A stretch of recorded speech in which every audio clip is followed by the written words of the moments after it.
नमस्कार दोस्तों, स्वागत है आपका साक्षी की आवाज़ चैनल में। तो दोस्तों, आज लेकर आए हैं आपके लिए एक नई कहानी जिसका शीर्षक है बेटी के ससुराल में रुकी माँ ने ऐसा क्या देखा कि माँ कांप उठी। एक शहर में ज्ञान सिंह नाम के एक व्यक्ति रहते थे। वे बहुत ही धनवान और दयालु थे। उनकी पत्नी का नाम रीना था और उनके 2 बच्चे थे। एक लड़का जिसका नाम मोहन था और एक लड़की जिसका नाम संध्या था। वह एक खुशहाल परिवार था। उनके दोनों बच्चे छोटे छोटे थे। एक दिन वे अपने पूरे परिवार के साथ कहीं घूमने जा रहे थे अपनी गाड़ी में। भगवान की कृपा से उनके पास किसी चीज़ की कोई कमी नहीं थी। वह एक बहुत ही अच्छी जगह घूम कर आए। वहाँ पर उन्होंने बहुत एंजॉय किया, पर उन्हें क्या पता था कि ये जो उनका एंजॉय था ये एक सज़ा में बदल जाएगा। वह सब लोग घूमकर लौट रहे थे अपनी गाड़ी से ही, तो वह खुशी खुशी बातें करते जा रहे थे। तभी अचानक से ज्ञान सिंह की पत्नी रीना जी ने ज्ञान सिंह जी से कहा, अगर भगवान न चाहें कि मुझे कुछ हो जाए तो मेरे बच्चों को आप बिन माँ के मत रहने देना, आप दूसरी शादी कर लेना। यह सुनकर तभी ज्ञान सिंह जी गुस्से में बोले, ये तुम कैसी बातें कर रही हो? तुम्हें कुछ नहीं होगा और ऐसी बातें करना बंद करो। तभी उनके बच्चे भी कहने लगे कि माँ, आप कैसी बातें कर रही हो? हम आपको कहीं भी नहीं जाने देंगे। आप ऐसी बातें मत किया करो। तब रीना जी हंसते हुए बोली, अरे मैं कहीं नहीं जा रही, बस मैं तो ऐसे ही कह रही थी। आप लोग गुस्सा क्यों हो रहे हो? तभी ज्ञान सिंह जी ने कहा कि तुम बात ही ऐसी कर रही हो। हमारे खुशहाल परिवार में सब लोग बहुत खुश हैं, तो तुम ऐसी बात करोगी तो गुस्सा तो आएगा ही ना। अरे बाबा, बोलने में भी कुछ जा रहा है क्या? मैं तो बस ऐसे ही कह रही थी, तो तुमने ऐसा बोला ही क्यों? ऐसा कहते हुए ज्ञान सिंह जी ने रीना जी की तरफ देखा। तभी रीना जी ने कहा, अच्छा ठीक है, नहीं कह रही अब कुछ। इस बात को छोड़ो और ये बताओ कि कौन कौन क्या क्या खाएगा। मैं उसके लिए घर जाकर वहीं बनाऊंगी। चलो बताओ। तभी मोहन ने कहा, माँ, मैं तो आलू के पराठे खाऊंगा, वो मेरे फेवरेट हैं। और संध्या ने तभी कहा, माँ, मैं और पापा भी आलू के पराठे ही खाएंगे। तो रीना जी ने कहा, हाँ हाँ बिल्कुल बेटा, मैं सबके लिए पराठे बनाऊंगी, बस हम घर पहुंचने वाले हैं। तभी वह सब बातें करने लगे। ज्ञान सिंह जी गाड़ी चला रहे थे कि तभी सामने से एक बहुत बड़ा ट्रक आया और गाड़ी से उसकी टक्कर हो गई। वह हादसा भी बहुत ही भयानक था। उसमें किसी का बचना भी असंभव था। जब आसपास के लोगों ने देखा तो एक तरफ वे लोग ट्रक की ओर दौड़ पड़े। एक तरफ तो ट्रक और एक तरफ गाड़ी थी। जब लोगों ने देखा तो ट्रक वाला मर चुका था और गाड़ी में जो लोग भी थे उनकी भी हालत बहुत ख़राब थी। फिर उन सब लोगों ने देखा तो वह उन्हें हॉस्पिटल में ले गए और उनका इलाज कराया। उनके दोनों बच्चे सेफ थे क्योंकि वह पीछे बैठे हुए थे। उनको बस थोड़ी थोड़ी सी चोट आई थी, पर ज्ञान सिंह जी और रीना जी की हालत बहुत ख़राब थी। डॉक्टर ने उन्हें सही करने में पूरी जान लगा दी।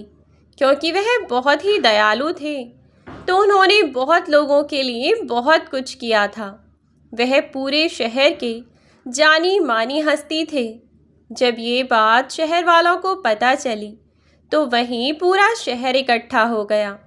पर डॉक्टर ने ज्ञान सिंह जी को तो बचा लिया, पर रीना जी की हालत अभी भी बहुत ख़राब थी। ज्ञान सिंह जी खतरे से बाहर थे। जब उनको होश आया तो उनके पास उनके दोनों बच्चे बैठे थे और वह रो रहे थे। जब उन्होंने अपने दोनों बच्चों को चुप कराया और कहा, मैं बिल्कुल ठीक हूँ बच्चों, तुम रोना बंद करो। और इतनी बात कहकर उन्होंने डॉक्टर को चिल्लाया। उनकी आवाज़ सुनकर पूरा शहर खुश हो गया और डॉक्टर भागते हुए उनके पास आए और कहा, अब कैसा लग रहा है आपको? अब आप ठीक हैं ना? तभी ज्ञान सिंह जी ने कहा, हाँ मैं बिल्कुल ठीक हूँ। पहले आप ये बताओ कि मेरी पत्नी कहाँ है? तभी डॉक्टर ने कहा, अभी वह बहुत गंभीर हालत में है, अभी उनका इलाज चल रहा है। तभी घबराते हुए ज्ञान सिंह जी बोले, मुझे उसे देखना है डॉक्टर। तो डॉक्टर ने कहा, अभी आप आराम करिए, अभी आप पूरी तरह से ठीक नहीं हैं। पर ज्ञान सिंह जी ने डॉक्टर की भी ना सुनी और रीना जी को देखने की जिद की। फिर डॉक्टर उनको व्हीलचेयर पर बिठाकर उनको रीना जी के पास लेकर गए और बच्चों को वहीं रूम में बिठा दिया। तब ज्ञान सिंह जी ने जब रीना जी को देखा तो उनकी हालत बहुत ख़राब थी। वह लंबी लंबी सांसें ले रही थीं और डॉक्टर भी उनको सही करने में लगे पड़े थे। तभी ज्ञान सिंह जी ने उनसे कहा, मुझे उसके पास जाना है डॉक्टर। पर डॉक्टर ने मना कर दिया और समझाया कि अगर वे उनके पास जाएंगे तो आपकी भी तबीयत बिगड़ सकती है। फिर भी ज्ञान सिंह जी नहीं माने और अपने आप उठकर धीमी चाल से चलते हुए उनके पास चले गए। उन्होंने रीना जी का हाथ अपने हाथों में लिया और रीना जी से कहा कि रीना, तुम बिल्कुल ठीक हो जाओगी, तुम चिंता मत करना, डॉक्टर तुम्हें बिल्कुल ठीक कर देंगे। रीना जी लंबी लंबी सांस लेते हुए ज्ञान सिंह जी से कह रही थीं कि मुझे माफ़ करना, मैं आपका साथ यहीं तक दे पाई, पर आप अपना और मेरे बच्चों का ख्याल रखना और आप दूसरी शादी कर लेना। मेरे बच्चों से माँ का साया मत हटने देना और अपना भी ख्याल रखना। मैं अब ज़्यादा देर तक ज़िंदा नहीं रह पाऊँगी। यह सब उन्होंने हाँफते हुए कहा। तभी ज्ञान सिंह जी ने कहा, ये तुम कैसी बातें कर रही हो? तुम्हें कुछ नहीं होगा, तुम बिल्कुल ठीक हो जाओगी। अपने बारे में न सही तो हमारे छोटे छोटे बच्चे हैं, मैं उनको क्या जवाब दूंगा? तुम ऐसी बात मत करो, तुम ठीक हो जाओगी। तभी रीना जी बहुत तेज़ तेज़ सांसें लेने लगती हैं। ज्ञान सिंह जी बहुत डर गए और डॉक्टर से कहा, डॉक्टर देखो ना डॉक्टर, मेरी पत्नी को क्या हो रहा है, आप जल्दी देखिए। फिर सारे डॉक्टर्स उन्हें देखने में लग जाते हैं और रीना जी को बहुत तेज़ झटका लगता है और उनकी आँखों से आंसू निकलने लगे और फिर उन्होंने अपना दम वहीं तोड़ दिया। ज्ञान सिंह जी तड़पते रह गए और उनकी आँखों के सामने रीना जी ने अपना दम तोड़ दिया और वह कुछ न कर पाए। जब ये बात उनके बच्चों को पता चली तो वह भी फूट फूट कर रोने लगे। उन्हें पूरा शहर देख रहा था, उन सभी की आंखों में आंसू थे। बस सबके मन में यही था कि हम कुछ भी ना कर पाए, पर जिसको जाना था वह जाकर ही रहता है, होने को कोई टाल नहीं सकता। उसके 1 महीने बाद वह थोड़ा बहुत अपने आप को संभाल पाए। वह अपने बच्चों का बहुत अच्छे से ख्याल रखते और उन्हें किसी भी चीज़ की कमी महसूस नहीं होने देते। पर वह खुद को अभी तक संभाल नहीं पाए थे। पर ये बात वह किसी को दिखाना नहीं चाहते थे, क्योंकि वे जानते थे कि अगर लोगों को दिखा कि मैं उदास हूँ तो सब उदास ना हो जाएं कहीं, इसीलिए वे कभी किसी को नहीं दिखाते। ऐसे बहुत समय गुजरता गया, पूरा 1 साल होने को आया। एक दिन ज्ञान सिंह जी के घर उनके बहुत पुराने दोस्त आए और उनको समझाया कि तू कब तक ऐसे घुटता रहेगा। तभी ज्ञान सिंह जी ने कहा, नहीं दोस्त, मैं बिल्कुल ठीक हूँ। तो उनके दोस्त बोले, तू सबसे छुपा सकता है पर मुझसे नहीं, तू मेरे बचपन का दोस्त है। मैं तुझे अच्छे से जानता हूँ कि तू सही नहीं है, तुझे सही होने के लिए शादी करनी पड़ेगी, तभी तू संभल पाएगा।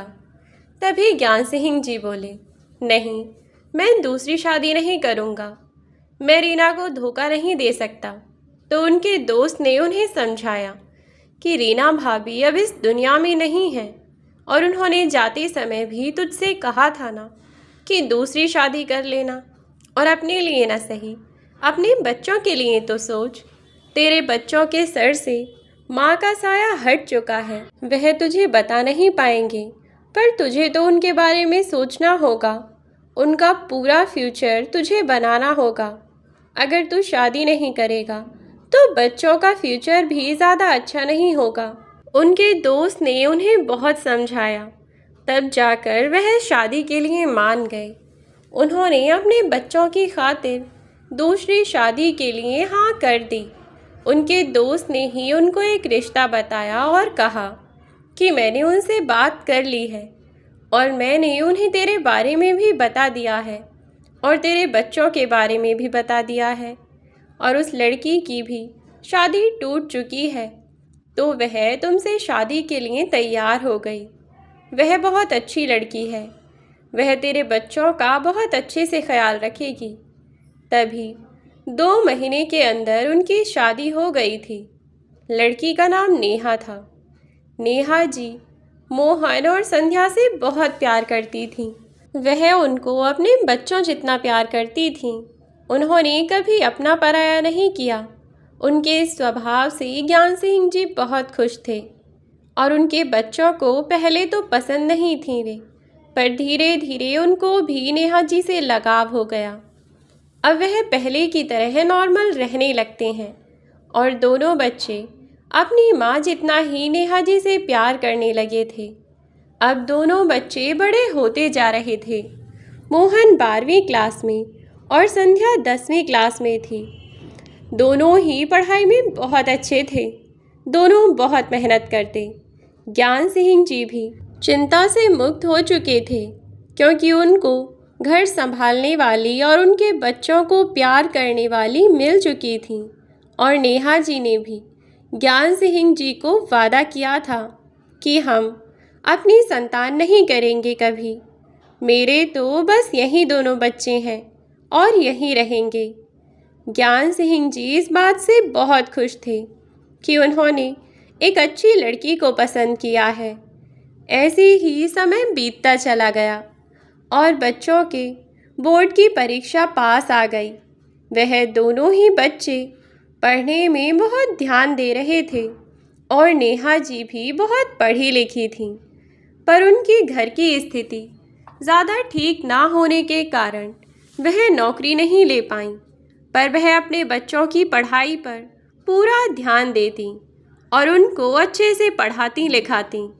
उन्होंने बच्चों को बहुत ज़्यादा होशियार बना दिया था और दोनों बच्चों ने बोर्ड की परीक्षा बहुत अच्छे से दी और दोनों ही अच्छे नंबरों से पास हुए। जब रिज़ल्ट आया तो मोहन कहने लगा कि माँ, मैं इंजीनियरिंग की आगे की पढ़ाई करना चाहता हूँ और अब तो मेरा रिज़ल्ट भी अच्छा आ गया है ना, तो मैंने जो सोचा था अब वो मैं कर सकता हूँ। तभी नेहा जी ने कहा, क्या बेटा, तुमने क्या सोचा है? तभी मोहन बोला, माँ, मैं इंजीनियरिंग की पढ़ाई करना चाहता हूँ। पर नेहा जी ने कहा, पर क्या बेटा, रुक क्यों गए?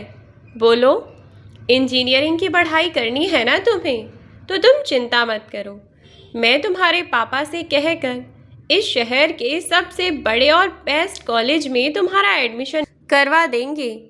पर तभी मोहन बोला, माँ, मैं इंजीनियरिंग की पढ़ाई विदेश जाकर करना चाहता हूँ। तभी नेहा जी ने कहा, बेटा, अभी तुम इतने बड़े नहीं हो कि अकेले विदेश में जाकर पढ़ पाओगे।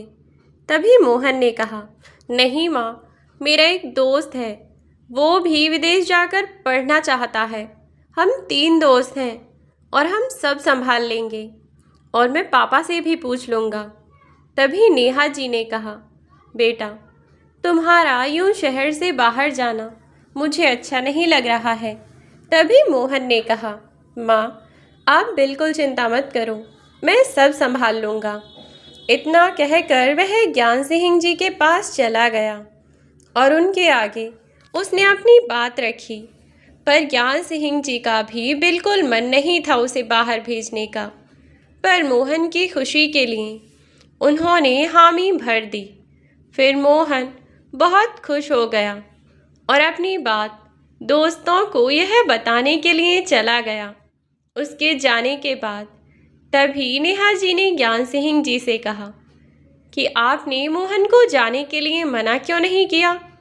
तो ज्ञान सिंह जी ने कहा, तुमने देखा ना, मोहन कितनी खुशी के साथ मुझसे पूछने आया था, मैं उसे मना कैसे कर देता। तभी नेहा जी ने कहा, अभी वह बहुत छोटा है। तो ज्ञान सिंह जी ने कहा कि तुम चिंता मत करो नेहा, हमारा मोहन बहुत होशियार है, वह सब कुछ संभाल लेगा और वो हमसे मिलने के लिए कभी कभी आ जाया करेगा।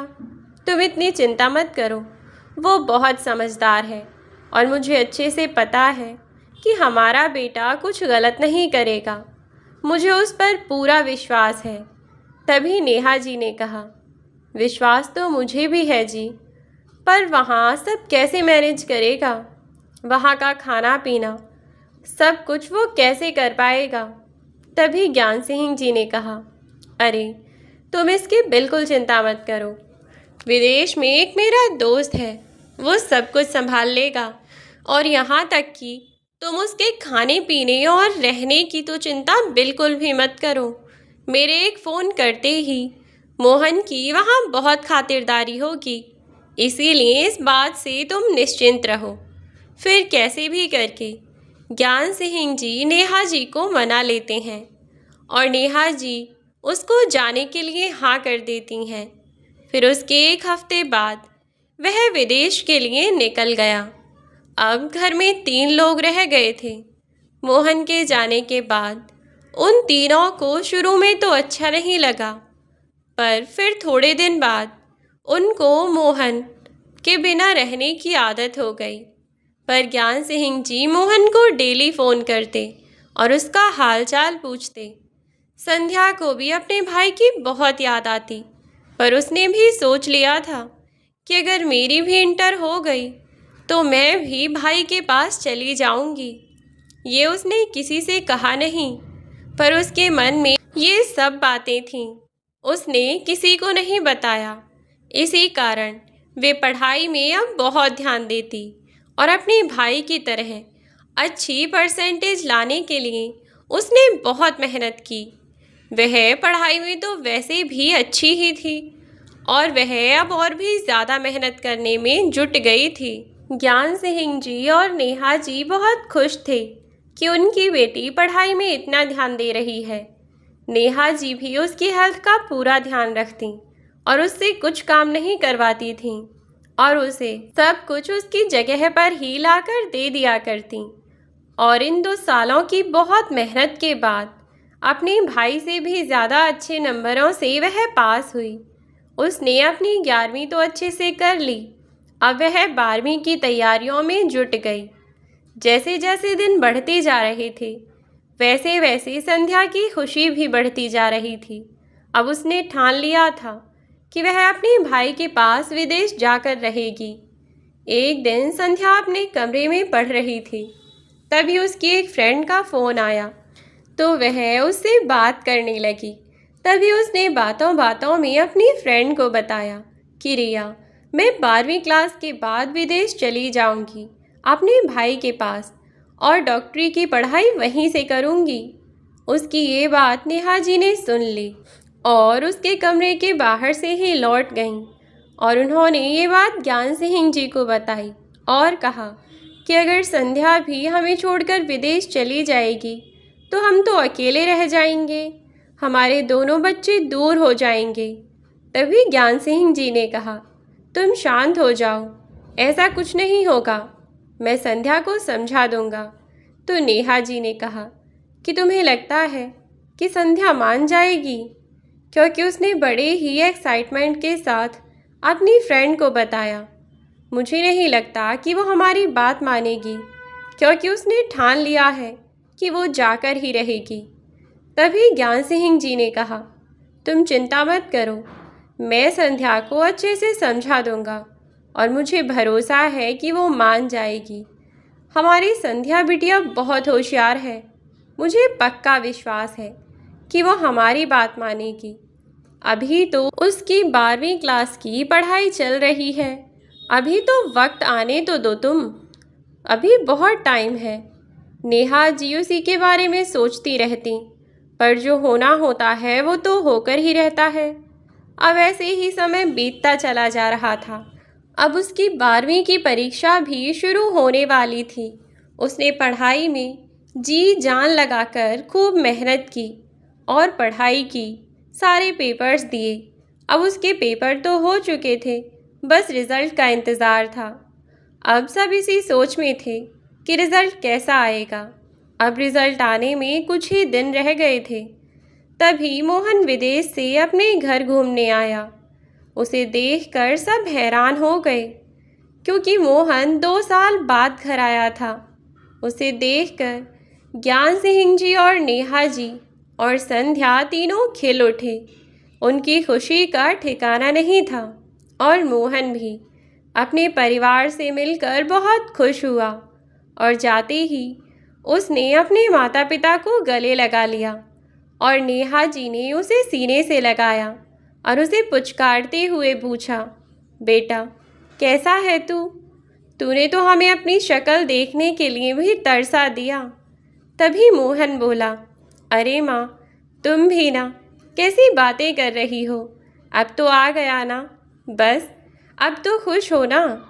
तभी ज्ञान सिंह जी बोले, अच्छा बेटा, अपनी माँ को ही खुश करोगे, मुझे नहीं। तभी मोहन मुस्कुराते हुए उनके गले लग गया और बोला, अरे पापा, आपको क्यों नहीं करूँगा खुश, आप तो मेरी जान हैं। तभी संध्या बोली, अच्छा भाई, मैं कुछ भी नहीं हूँ। तभी मोहन संध्या को चिढ़ाते हुए बोला, आहा, तू है ना मेरा छोटा पैकेट। तभी संध्या हंसती हुई बोली, देख रही हो माँ, पढ़ने के लिए विदेश चले गए, पर मेरा नाम लेना इन्हें ढंग से नहीं आया। तभी मोहन बोला, अच्छा, तो लगता है ज़्यादा ही कुछ समझदार हो गई है छुटकी। तभी संध्या चिढ़ती हुई बोली, देख रही हो माँ, अभी भी मेरा ढंग से नाम नहीं ले रहे हैं। तो मोहन हंसता हुआ बोला, सॉरी मैडम जी, गलती हो गई। अरे अब तो आजा मेरे पास। फिर वह दोनों भी गले मिलने लगते हैं और तभी मोहन बोला, रुक छोटी, मैं तेरे लिए कुछ लेकर आया हूँ। तभी संध्या बोली, क्या भैया, आप मेरे लिए क्या लेकर आए हो? तो मोहन बोला, रुक मैं अभी दिखाता हूँ। तभी वह बैग से एक सुंदर सी ड्रेस निकालता है। उसे देखकर संध्या बहुत खुश हो जाती, कहती है, वाह भैया, कितनी सुंदर ड्रेस लेकर आए हो आप, ये तो बहुत प्यारी ड्रेस है। तो मोहन बोला, हाँ सुंदर है, पर मेरी बहन से ज़्यादा नहीं। तभी संध्या यह सुनकर बहुत खुश हो गई।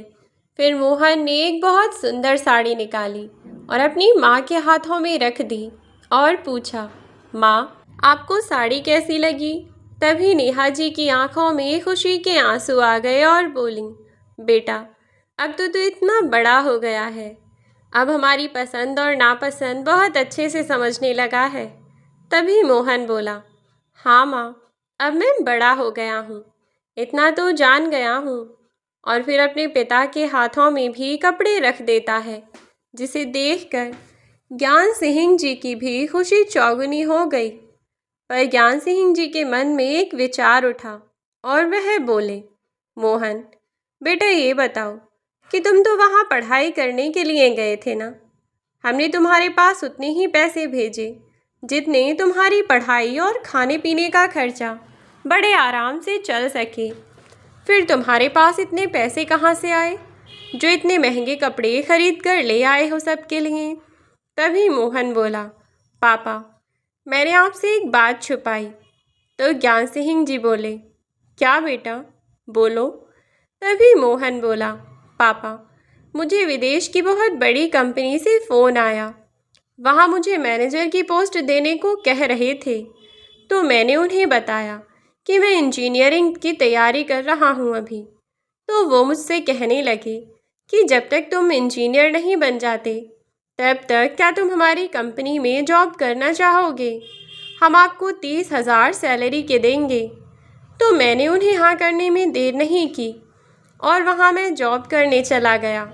वहाँ मुझे एक रिज्यूम बनाने के लिए दिया और उस रिज्यूम को मैंने अपने तरीके से बनाया और अपनी ही तरीके से समझाया। उसे देखकर वे बहुत खुश हुए और मुझे कंपनी में मैनेजर बनाने के लिए कहा। तो मैंने तो उन्हें साफ कह दिया कि अगर मैं इंजीनियर बन गया तो ये जॉब छोड़ दूंगा, पर वह फिर भी राज़ी हो गए और मैं वहाँ जॉब जाने लगा। अभी मुझे ज़्यादा टाइम नहीं हुआ, ज़्यादा से ज़्यादा 3 महीने हुए हैं।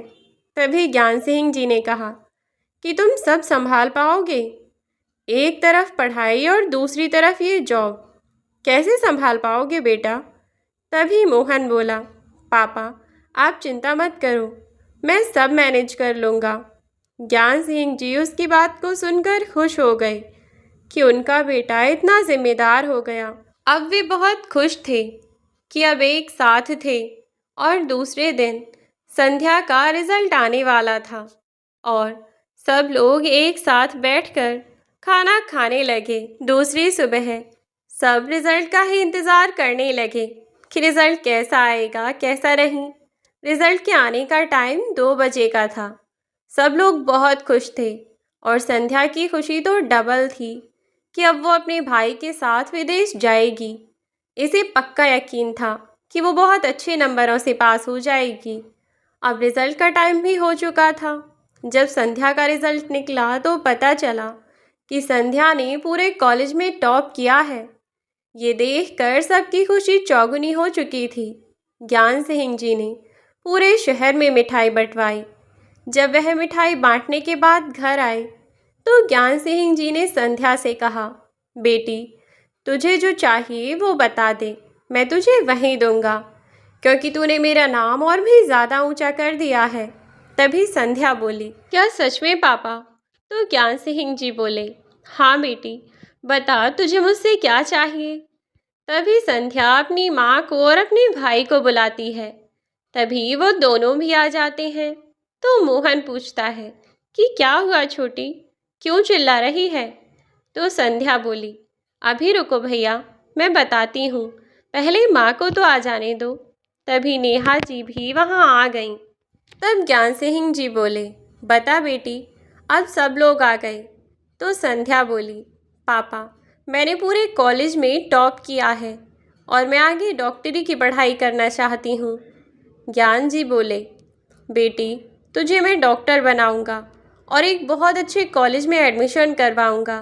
तभी संध्या बोली, पापा मैं डॉक्टरी की पढ़ाई भाई के साथ विदेश जाकर करना चाहती हूँ, क्या आप मुझे जाने की इजाज़त देंगे? पापा मुझे मना मत करना, क्योंकि आपने कहा था कि जो मैं मांगूंगी आप वहीं दोगे, तो मना मत करना प्लीज़। फिर ज्ञान सिंह जी चाहकर भी मना नहीं कर पाए और संध्या बहुत खुश थी कि वो विदेश जाएगी और उसने अपना सामान भी पैक कर लिया और वह दोनों भाई बहन विदेश चले गए। अब नेहा जी ने भी सब्र बांध लिया था कि वह अब अकेले ही रहेंगी। तभी ज्ञान सिंह जी ने उन्हें समझाया कि तुम इतनी परेशान मत हो, वो पढ़ लिख कर जब अपनी मंजिल हासिल कर लेंगे तो वह दोनों हमारे पास ही आ जाएंगे। ज्ञान सिंह जी ने नेहा जी को समझा तो दिया था, पर वह अंदर से खुद भी उदास थे, क्योंकि उनके दोनों बच्चे ही उनसे दूर हो गए। पर अब करते भी क्या, जैसा था वैसे ही चलने दिया और समय बीतता चला गया। और देखते ही देखते 5 साल बीत गए और दोनों भाई बहन में से कोई घर घूमने नहीं आया। ज्ञान सिंह जी जब भी कहते कि बेटा घूमने आ जाओ, तो अभी टाइम नहीं है, बाद में आएंगे, ऐसा कहकर टाल देते। बस वहीं फ़ोन से ही हालचाल पूछ लिया करते। बहुत दिनों तक यही सब चलता रहा। फिर अचानक से ज्ञान सिंह जी की तबीयत अचानक ख़राब हो गई। जब उनका चेकअप कराया तो उसमें कैंसर था। ये सुनकर नेहा जी की हालत भी ख़राब हो गई। जब उन्होंने मोहन को फ़ोन किया और सारी बात बताई तो मोहन और संध्या दोनों अपने देश जाने के लिए निकल पड़े और नेहा जी उनका इंतज़ार करने लगीं और ज्ञान सिंह जी को एक अच्छे हॉस्पिटल में एडमिट कराया और सब दवाइयों की पूर्ति कराई गई। नेहा जी का दिल बहुत दुखा हुआ था, क्योंकि उनके बच्चे विदेश में रहते और अब उनके पति भी उनको छोड़कर चले गए तो वे बर्दाश्त नहीं कर पाती। यही सोच सोच कर उनका रो रो कर बुरा हाल था कि अगर ये मुझे छोड़कर चले गए तो मैं बर्दाश्त नहीं कर पाऊंगी। उनकी रो रो कर हालत ख़राब हो गई। वह सुबह शाम ज्ञान सिंह जी के बारे में सोचती रहती। उन्हें ज्ञान सिंह जी ने भी समझाया कि नेहा तुम परेशान मत हो, मुझे कुछ नहीं होगा, डॉक्टर मुझे बिल्कुल ठीक कर देंगे। तभी मोहन और संध्या भी आ जाते हैं और संध्या अपने पापा को देखकर रोने लगती है और कहने लगी, पापा क्या हो गया आपको?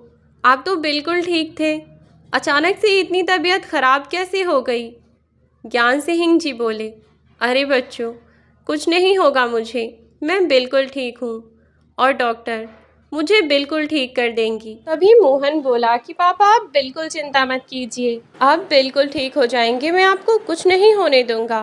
तब वहाँ खड़े हुए डॉक्टर से उन्होंने अपने बेटे मोहन का परिचय कराया और बोले, हॉस्पिटल में डॉक्टर को उन्होंने बताया कि मेरा बेटा पढ़ाई करने गया हुआ था और अब मुझे देखने आया है।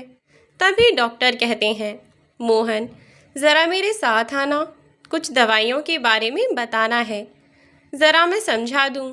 तो वह मोहन को अपने साथ अपने कैबिन में ले गए और उसे जो डॉक्टर ने बताया तो उसके होश उड़ गए और बोला, डॉक्टर ये कैसी बात कर रहे हैं आप, ऐसा कैसे हो सकता है? पहले उन्हें कोई परेशानी तो नहीं थी, कोई भी परेशानी उन्हें महसूस तो नहीं हुई, फिर अचानक ये सब कैसे हो सकता है? तभी डॉक्टर ने कहा कि उन्हें कैंसर है, वो भी लास्ट स्टेज, अब इनको बचाना बहुत मुश्किल है। तभी मोहन बोला, डॉक्टर कुछ भी हो जाए मेरे पापा को बचा लीजिए, चाहे कितने भी पैसे लगें, अच्छे से अच्छे मेडिसिन देकर उन्हें सही कर दीजिए। और रोता हुआ मोहन डॉक्टर के पैरों में गिर गया। डॉक्टर ने मोहन को उठाया और उनसे कहा, तुम शांत हो जाओ, इसी डर से मैंने तुम्हारी माँ को भी नहीं बताया, क्योंकि वह पहले से ही इतनी परेशान थीं। अगर उन्हें ये पता चलता कि उनको लास्ट स्टेज का कैंसर है तो उनकी भी हालत ख़राब हो सकती है। मैं डॉक्टर हूँ, इसीलिए उन्हें देखकर बता सकता हूँ। अब सब कुछ तुम्हें ही संभालना होगा और बाकी जैसी भगवान की मर्ज़ी है, हम तो उन्हें बचाने की पूरी कोशिश करेंगे। ऐसे ही 2-3 दिन गुजर गए, पर ज्ञान सिंह जी की हालत में कोई बदलाव नहीं आया और ना ही मोहन ने भी किसी को भी वह बात बताई, क्योंकि उसे समझ ही नहीं आ रहा था कि वो कैसे बताए। उसने ज्ञान सिंह जी को अच्छे से अच्छे डॉक्टर के पास दिखाया, अच्छे से अच्छे डॉक्टर के पास ले गए उन्हें, पर उनकी हालत में कोई सुधार नहीं आया। तब नेहा जी ने मोहन से कहा कि बेटा इनकी हालत में सुधार क्यों नहीं आ रहा है? शुरुआती चरण में तो कैंसर सही हो जाता है, फिर इनकी हालत इतनी गिरती क्यों चली जा रही है? मुझे कुछ तो बताओ। तुम्हें मैं 2-3 दिन से देख रही हूँ कि तुम अलग सी ही टेंशन में हो, बताओ मुझे क्या बात है? तभी मोहन अपनी हिम्मत जुटाते हुए उसने उन्हें सब कुछ सच सच बता दिया। उसकी बात सुनते ही नेहा जी बेहोश हो गईं और मोहन ने उन्हें जल्दी उठाया और डॉक्टर को दिखाया। डॉक्टर ने उन्हें दवा दी और आराम करने को कहा। तभी संध्या ने पूछा, भैया अचानक से माँ को क्या हो गया? तभी उसने संध्या को भी सब कुछ सही सही बता दिया। संध्या को भी झटका लगा और वह रोने लगी। तभी मोहन ने उसे चुप कराया और समझाया कि डॉक्टर उन्हें बचाने की पूरी कोशिश कर रहे हैं, सब ठीक हो जाएगा, तुम शांत हो जाओ, अभी हमें माँ को भी संभालना है। फिर थोड़ी देर बाद नेहा जी को होश आ जाता है और वह पूछने लगती हैं, ज्ञान सिंह जी की तबीयत कैसी है? मोहन उन्हें तसल्ली देने के लिए कह देता है कि वह पहले से ठीक हैं, पर अब ज्ञान सिंह जी के पास ज़्यादा टाइम नहीं था। वह डॉक्टर से कहते हैं कि डॉक्टर मुझे नहीं लगता कि मैं अब ज़िंदा रह पाऊँगा, मेरे मरने से पहले मेरे बच्चों को और मेरी पत्नी को दिखा दीजिए मुझे, मेरी ये इच्छा पूरी कर दो। तभी डॉक्टर मोहन को बुलाते हैं और उससे कहते हैं कि अपनी माँ और बहन को बुला लाओ, तुम सबको तुम्हारे पापा देखना चाहते हैं। तभी मोहन सबको बुलाता है और ज्ञान सिंह जी के सामने खड़े हो जाते हैं सब। ज्ञान सिंह जी उन सबको देखकर मुस्कुरा गए और फिर उनकी आंखें बंद हो गईं। अब वह इस दुनिया को छोड़कर जा चुके थे और सबका रोते रोते बुरा हाल हो गया। ऐसे ही 1 महीना गुजर गया तो मोहन बोला, माँ अब आप शांत हो जाओ, जो होना था वो हो चुका है और अब इतने दिन बीत चुके हैं, अब हमें आगे के बारे में तो सोचना होगा ना। तभी संध्या कहने लगी, माँ दुख तो हमें भी है, पर क्या कर सकते हैं, अब हमें अपने फ्यूचर के बारे में भी तो सोचना होगा। तभी मोहन कहने लगा, माँ हम तो विदेश जाएंगे और आप अकेले यहाँ रहकर क्या करोगी, हमारे साथ ही रहना आप विदेश में ही, और आप भी मेरे साथ चलो। नेहा जी का मन तो नहीं था, पर वह अकेले ही नहीं रह पाती तो वह जाने के लिए हाँ कर देती हैं और वह तीनों विदेश चले गए। अब नेहा जी ने भी सोच लिया था कि अब तो कुछ होने से रहा, अब मुझे ज़िंदगी ऐसे ही काटनी पड़ेगी, अब मुझे अपने बच्चों के सहारे ही ये ज़िंदगी काटनी पड़ेगी। अब बच्चे भी बड़े हो चुके थे और मोहन ने अपनी इंजीनियरिंग की पढ़ाई छोड़कर उस कंपनी में ही मैनेजर बन गया वह, और उस कंपनी के एम्प्लॉयज़ भी उसे इस कंपनी की जॉब को छोड़ने से मना करते थे। और मोहन ने भी अब पढ़ाई छोड़ दी क्योंकि उसने सोचा कि अब सब कुछ मुझे ही संभालना है, तो मैं जॉब करके सब कुछ संभाल सकता हूँ और संध्या की पढ़ाई पूरी करवा दूँगा। और वैसे भी मेरी तो सैलरी बढ़ चुकी है, तो अपने पूरे घर का खर्चा अब आराम से उठा सकता हूँ। अब सब कुछ सही चल रहा था। संध्या अपनी पढ़ाई कर रही थी और नेहा जी भी ठीक थीं और मोहन अपनी जॉब कर रहा था। नेहा जी को मोहन की शादी की फ़िक्र होने लगी और एक दिन बैठकर मोहन से उन्होंने कहा, बेटा अब तुम्हारी उम्र हो चुकी है शादी की, अब शादी के बारे में सोच लो। तभी मोहन बोला, अरे माँ इतनी जल्दी शादी, अभी तो मुझे बहुत कुछ करना है, संध्या को डॉक्टर बनाना है और इसे विदेश में एक अपना खुद का घर खरीदवाना है। पहले मुझे ये सब तो करने दो, फिर मैं शादी भी कर लूँगा, पक्का। तब नेहा जी बोली, अच्छा ठीक है, पर ये तुझे जल्दी करना होगा क्योंकि तेरे पीछे तेरी बहन भी तो है, हमें उसके भी तो हाथ पीले करने हैं। तभी संध्या आ जाती है और नेहा जी की बातें सुन लेती है। फिर संध्या बोली, क्या माँ आप भी ना शादी की बातें लेकर बैठ गईं, अभी तो मैं कितनी छोटी हूँ और मुझे डॉक्टर भी तो बनना है, इसके बाद शादी की सोचना। तब नेहा जी बोली, तुम दोनों मेरी तो मानोगे नहीं, करनी तो तुमको अपनी ही है ना। तभी मोहन बोला, ऐसा कुछ भी नहीं है माँ, जब आप कहेंगी तब हम शादी कर लेंगे, पर अभी थोड़ा सा टाइम दे दो। तो नेहा जी बोली, ठीक है बच्चों, देखती हूँ, तुम्हारे लिए लड़की तो ढूंढ लूँ पहले, तब तक ढूंढ रही हूँ जब तक तुम अपना टाइम ले लो। और ऐसे ही पूरी 1 साल बीत जाती है।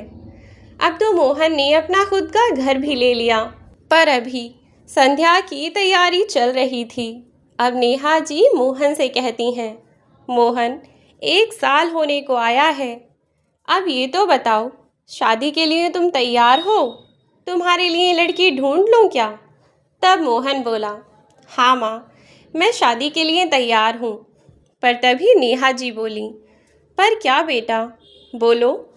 तो मोहन शर्माता हुआ बोला, माँ मैंने एक लड़की पसंद कर ली है। तभी नेहा जी खुश होकर बोली, अरे तो साफ साफ बता देता, इतना शर्मा क्यों रहा है, अब मुझे फ़ोन तो दिखा कि लड़की कैसी है।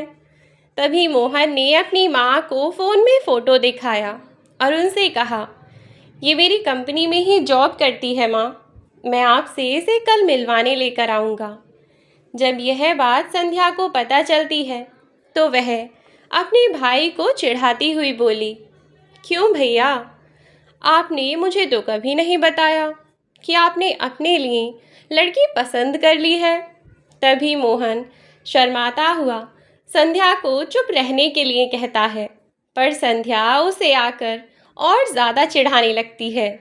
तभी नेहा जी आईं और संध्या को कहने लगीं, अरे चुप हो जा, क्यों बेचारे को तंग कर रही है।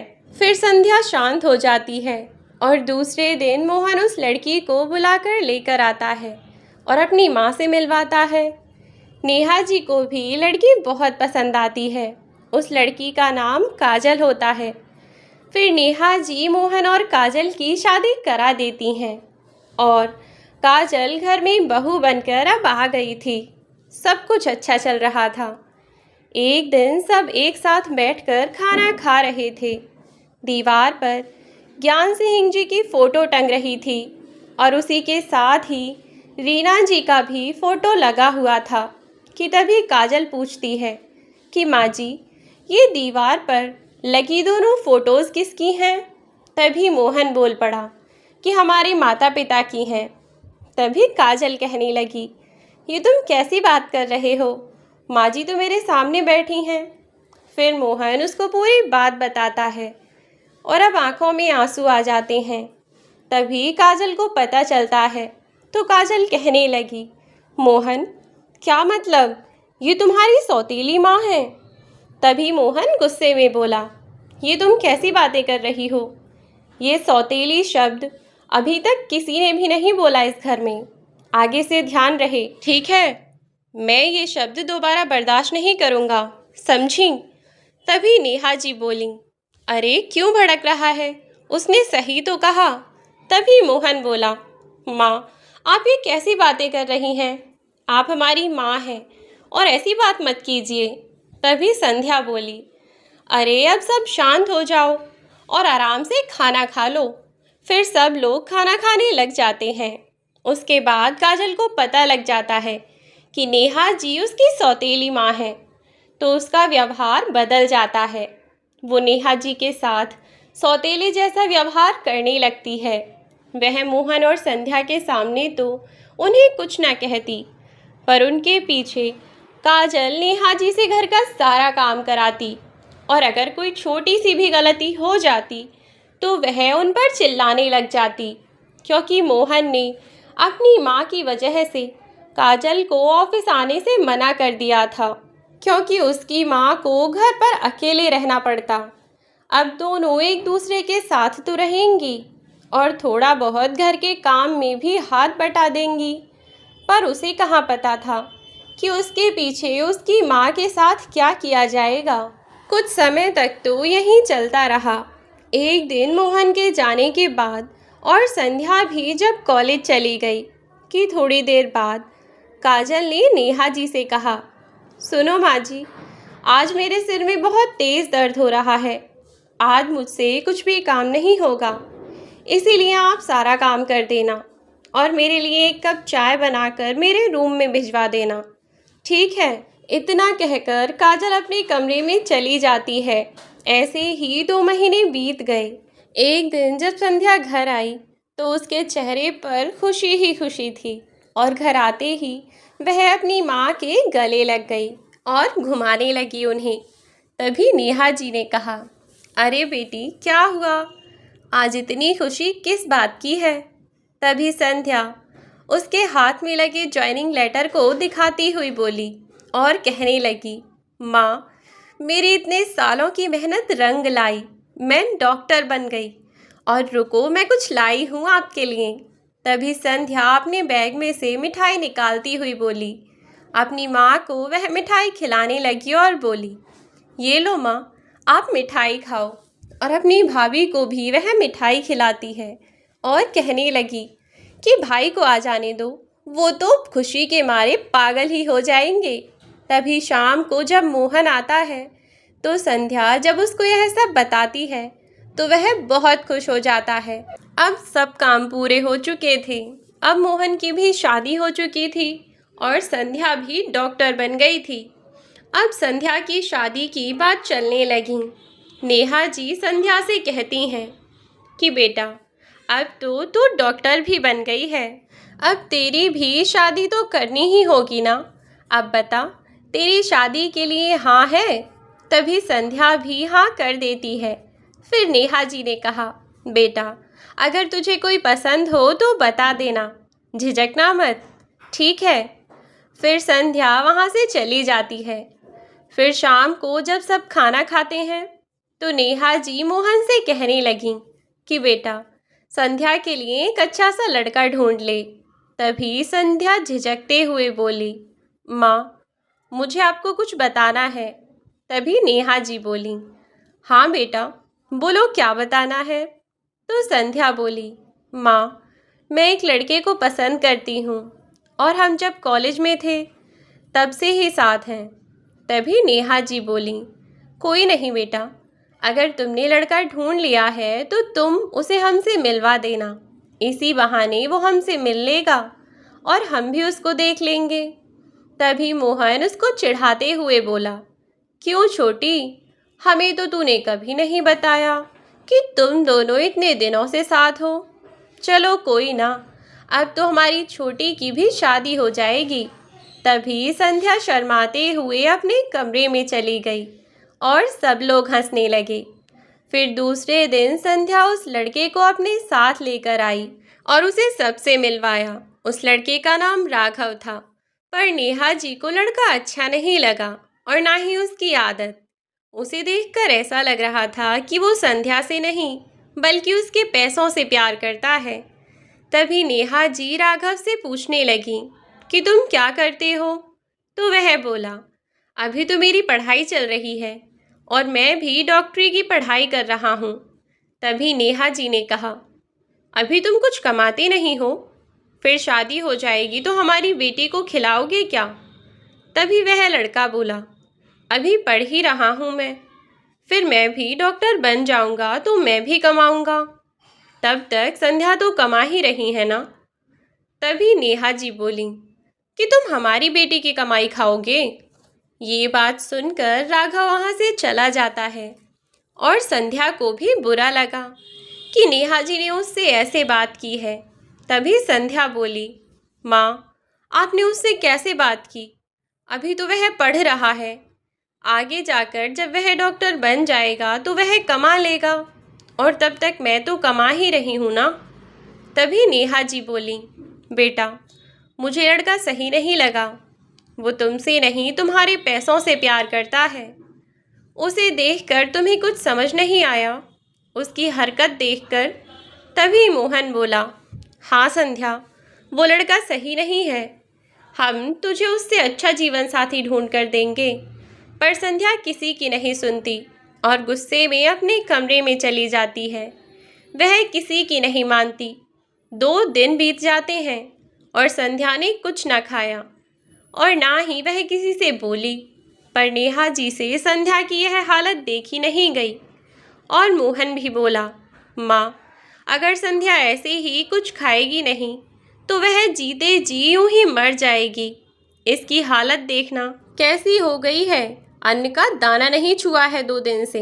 तभी नेहा जी कहने लगी, तू बेटा उसकी शादी उसी लड़के से करा दे, इसकी हालत मुझसे नहीं देखी जाएगी।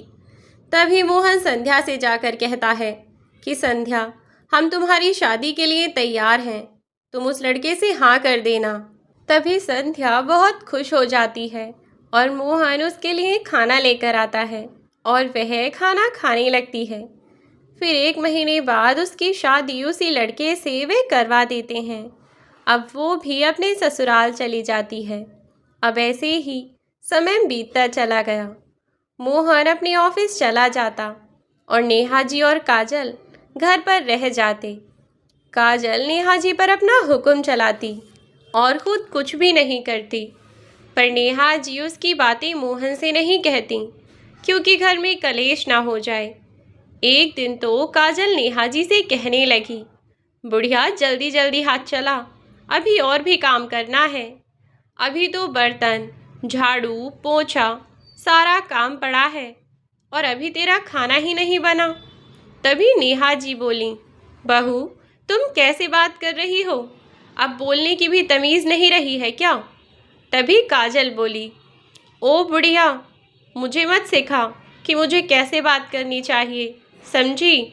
और वैसे भी तुम सौतेली हो, सौतेली बनकर रहो, ज़्यादा महारानी बनने की कोशिश मत करो।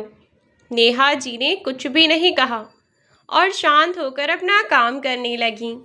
उसकी हरकतें दिन पर दिन बढ़ती जा रही थीं और ऐसे ही 2 महीने बीत गए। एक दिन जब शाम को मोहन ऑफिस से आया तो उसने देखा कि उसकी माँ किचन में खाना बना रही हैं। तो वह किचन में गया और बोला, माँ आप खाना क्यों बना रही हैं और काजल कहाँ है?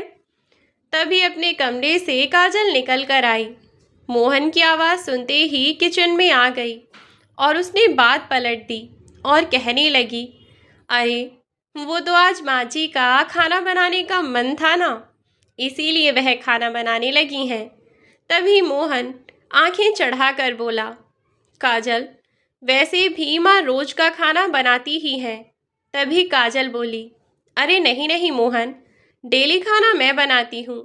वो तो आज अचानक से माँ जी का मन किया तो वह खाना बनाने लगी। तभी मोहन बोला, काजल तुम झूठ क्यों बोल रही हो? मुझे पता है कि माँ ही डेली खाना बनाती हैं, क्योंकि मैं उनके हाथ के खाने का स्वाद बचपन से जानता हूँ। तभी काजल का झूठ पकड़ा जाता है। अब उसके पास कहने को कुछ भी नहीं होता। तभी मोहन बोला, काजल तुमसे ये उम्मीद नहीं थी कि तुम खुद आराम करके माँ से खाना बनवा रही हो। तभी काजल बोली, तुम इस सौतेली माँ के ऊपर इतनी हमदर्दी क्यों दिखा रहे हो? सौतेली सौतेली ही रहती है, वह कभी अपनी नहीं होंगी। तभी मोहन ने काजल को बहुत ज़ोर से थप्पड़ मारा और कहा, तुम्हारी हिम्मत कैसे हुई मेरी माँ से ऐसा कहने की? अब इस घर में नहीं रह सकती तुम, क्योंकि तुम इस घर में रहने के लायक ही नहीं हो। तो यह सब सुनकर तभी काजल रोने लगती है और मोहन बोला, चली जाओ मेरी आंखों के सामने से, वरना मैं कुछ कर बैठूंगा। काजल काजल मोहन का ये रूप देखकर बहुत डर गई और कहने लगी, मोहन मुझे माफ़ कर दो, मुझसे गलती हो गई। तभी मोहन बोला, तुम माफ़ी के लायक नहीं हो काजल। काजल नेहा जी के पैरों तले लेट जाती है और माफ़ी मांगने लगती है, माँ मुझे माफ़ कर दो, मुझसे गलती हो गई, आगे से मैं कुछ ऐसा नहीं करूँगी, प्लीज़ माँ जी मुझे माफ़ कर दो। तभी नेहा जी ने काजल को उठाया और कहा, बहू मैंने ऐसी क्या कमी छोड़ दी जो तुम मुझे सौतेली कहती हो? तभी काजल कहने लगी, माँ जी मुझे माफ़ कर दो, ऐसी गलती दोबारा नहीं होगी। नेहा जी मोहन से काजल को माफ़ करने के लिए कहती हैं, पर मोहन मना कर देता है। पर नेहा जी कहने लगी कि मोहन इसको माफ़ कर दे, इसे अपनी गलती का एहसास हो चुका है, तुम्हें मेरी कसम है। तभी मोहन माँ के कसम देने पर वह काजल को माफ़ कर देता है और सब पहले की तरह खुश रहने लगते हैं। एक दिन नेहा जी बोली, मोहन बेटा मुझे संध्या की बहुत याद आ रही है, इतने दिन हो गए उसका फ़ोन भी नहीं आया और ना ही वह घर घूमने आई है, मुझे उससे मिलना है। तभी मोहन बोला, माँ आप बिल्कुल चिंता मत करो, मैं आपको संध्या के घर छोड़ कर आऊँगा और तुम्हें देखकर संध्या भी बहुत खुश हो जाएगी, क्योंकि शादी के बाद वह घूमने भी नहीं आई है। आप उसके पास चले जाना और थोड़ा आप भी घूम आना। फिर दूसरे दिन नेहा जी संध्या के ससुराल जाने के लिए निकल जाती हैं और वह शाम तक पहुंच जाती हैं।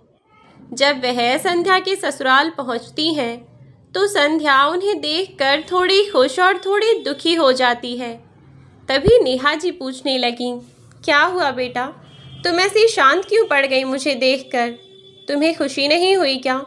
तभी संध्या बोली, अरे नहीं माँ, आपको देखकर मुझे बहुत खुशी हुई है। आओ अंदर बैठो, मैं अभी चाय नाश्ता लेकर आती हूँ आपके लिए। तभी नेहा जी बोली, तुम्हारे सास ससुर कहाँ गए हैं, कोई दिखाई नहीं दे रहा। तभी संध्या बोली, माँ वो तीर्थ यात्रा करने गए हैं, उन्हें आने में अभी कुछ दिनों का टाइम लगेगा। और दामाद जी कहाँ गए हैं? अरे माँ वो ज़रा बाहर निकल गए हैं। तभी संध्या चाय बनाकर लेकर आती है और नेहा जी को नाश्ता कराती है। तभी नेहा जी उसे बैठाकर समझाती हैं कि बेटा, इतने महीने हो गए तेरी शादी को और अभी तक दामाद जी ऐसे ही डोल रहे हैं। कहीं और भी जाकर कोई नौकरी ढूंढ सकते हैं। वह कब तक तुम्हारी कमाई खाते रहेंगे। संध्या यह सुनकर कुछ नहीं कहती और शांति से अपनी माँ की बात सुनती रहती है और वह ऐसे ही बातें करती रहीं और सुबह से शाम हो गई। फिर संध्या खाना बनाने लगती है, पर अभी राघव का कोई अता पता नहीं था। रात भी ज़्यादा हो गई तो संध्या नेहा जी को खाना खिलाकर सुला देती है और खुद राघव का इंतज़ार करने लगती है। अब बहुत रात हो चुकी थी। नेहा जी की रात में आँख खुलती हैं। वह पानी पीने के लिए किचन में जाती हैं कि तभी उनको रोने की आवाज़ आ जाती है। तो वह अपनी बेटी के कमरे की तरफ जाने लगीं। उन्होंने जो देखा अपनी बेटी के कमरे में, तो उनकी आत्मा भी कांप गई। उन्होंने देखा कि उनका दामाद उनकी बेटी को नशे की हालत में बेल्ट से पीट रहा है। नेहा जी ने तुरंत पुलिस को फ़ोन मिलाया और फिर अपने बेटे मोहन को फ़ोन मिलाया। तब कमरे में अंदर गईं और अपने दामाद के हाथ से बेल्ट छीन ली। राघव नेहा जी को देखकर घबरा गया और बोला, यह यहाँ कैसे? तभी नेहा जी बोली, तुम्हें ज़्यादा सफाई देने की कोई ज़रूरत नहीं है, मैंने सब अपनी आँखों से देख लिया है। तभी नेहा जी अपनी बेटी को गले से लगा लेती हैं और उससे पूछती हैं कि बेटा, तुमने हमें कुछ बताया क्यों नहीं? मैंने तुम्हें मना किया था ना इससे शादी करने के लिए, पर तुम नहीं मानी। पर हमें तुम ये सब बता तो सकती थी ना।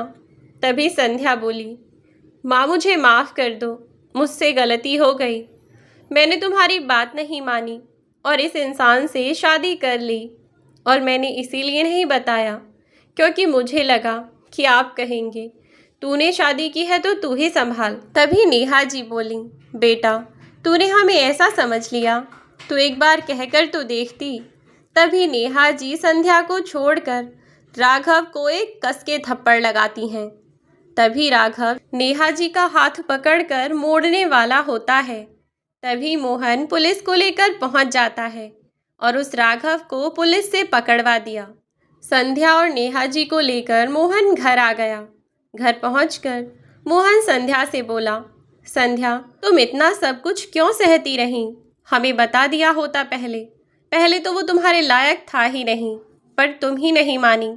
तभी संध्या रोते हुए बोली, भैया मुझे माफ़ कर दो, मुझसे गलती हो गई। अब संध्या को भी अपनी गलती का एहसास हो चुका था और फिर राघव को तलाक दे देती है वह, और मोहन उसकी शादी एक अच्छे परिवार में करा देता है जहां वह बहुत खुश रहती है और सब लोग खुशी खुशी रहने लगते हैं।